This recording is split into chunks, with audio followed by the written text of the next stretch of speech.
Now, Mayor Pete, we've been doing a thing on the show where a late show and tell, where we ask our guests to share something with us from their home that we may otherwise never get to see. Do you have something you'd like to share with us this evening? I do. Yeah, here, I'll show it to you. This is a baseball from one of the best days of my life. And I don't even play baseball. I'm not very athletic. But we have a great minor league baseball team here, the South Bend Cubs. And the night that I first met Chasten, who's my husband now, on a date, it was supposed to be a cup of coffee. He got caught up in traffic on his way to South Bend. And we finally met in time for a pint. And I thought, if the date's going well, I'll ask him to come to a ball game with me. I had a couple of tickets in my pocket, and the date was going well. So I invited him to come to the game. We watched the game. At a certain point, we ditched it and took a walk along the river. And at a certain point, we reached for each other's hand at the same time, and it was just that moment we held hands was one of the best moments of my life. But I keep this baseball around because they were giving these out that night, and it's just a reminder of how any given night can change the rest of your life. See, this is why he should be the President of the United States! Oh!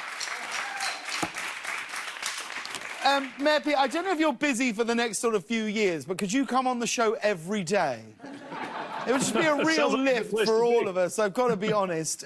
Reggie, do you have a question for our guest this evening? Yes, I do. Tonight's question goes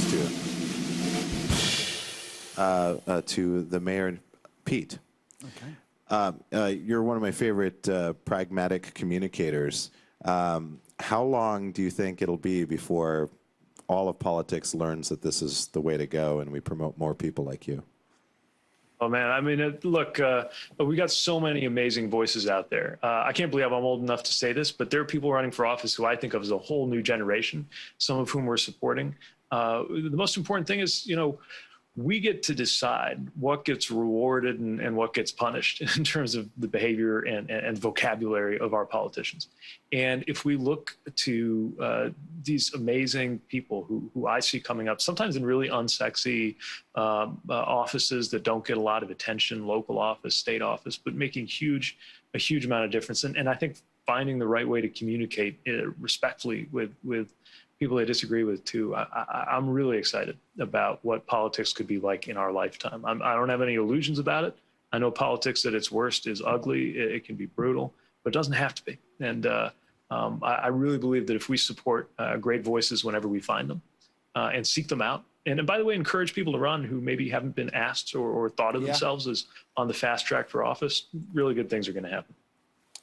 Well, I verified, and that's correct. It's absolutely correct.